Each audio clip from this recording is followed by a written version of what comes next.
Hi, welcome back to my birthday mini vlog. ಇದು birthday mini vlog ಆಗಿರುತ್ತೆ. ಇವತ್ತು ನಾನು ರೆಡಿ ಆಗಿಬಿಟ್ಟು ಒಂದೆರಡು ರೀಲ್ಸ್ ಮಾಡೋಣ ಅಂದ್ಬಿಟ್ಟು ಔಟ್ಫಿಟ್ ಈ ಥರ ರೆಡಿ ಆಗಿದ್ದೀನಿ. ನಾನು ಹೇಗಿದೆ ನಂದು ಔಟ್ಫಿಟ್ ಅಂದ್ಬಿಟ್ಟು ನೀವು ಕಮೆಂಟ್ಸಲ್ಲಿ ತಿಳಿಸಿ. ಚೆನ್ನಾಗಿದೆ ನನ್ನ ಡ್ರೆಸ್ಸು, ನನ್ನ costume.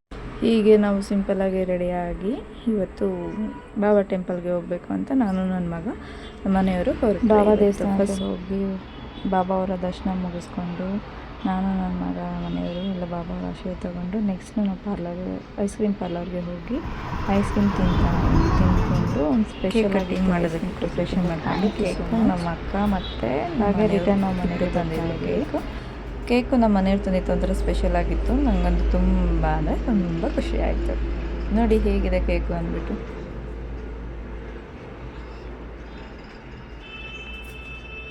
Thank you so much my dear husband. ಇದು ಏನು ಸ್ಪೆಷಲ್ ಅಂತಂದರೆ ಆ ಥರ happy birthday I love you dear wife ಅಂತ ಇತ್ತು. ತುಂಬ ಖುಷಿ ಆಯಿತು. ಹೀಗಿತ್ತು ಇವತ್ತಿನ birthday mini vlog. Birthday celebration birthday day ಅಂತ ತುಂಬ ಚೆನ್ನಾಗಿ ನಾನು ಖುಷಿಯಿಂದ ಸೆಲೆಬ್ರೇಷನ್ ಮಾಡಿಸ್ಕೊಂಡೆ. ನನಗೆ ಯಾರೆಲ್ಲ ಬರ್ತ್ಡೇಗೆ ವಿಶ್ ಮಾಡಿದ್ದೀರಾ, ನನಗೆ ಯಾರೆಲ್ಲ ಬರ್ತ್ಡೇಗೆ ಸ್ಟೇಟಸ್ಗೆ ಹಾಕಿದ್ದೀರಾ ಅವ್ರಿಗೆಲ್ಲ ತುಂಬ ಥ್ಯಾಂಕ್ ಯು ಸೋ ಮಚ್ ಅಂತ ಹೇಳ್ತಾ ನೆಕ್ಸ್ಟ್ ಲಾಗಲ್ಲಿ ಸಿಗ್ತೀನಿ. ಬಾಯ್ ಬಾಯ್.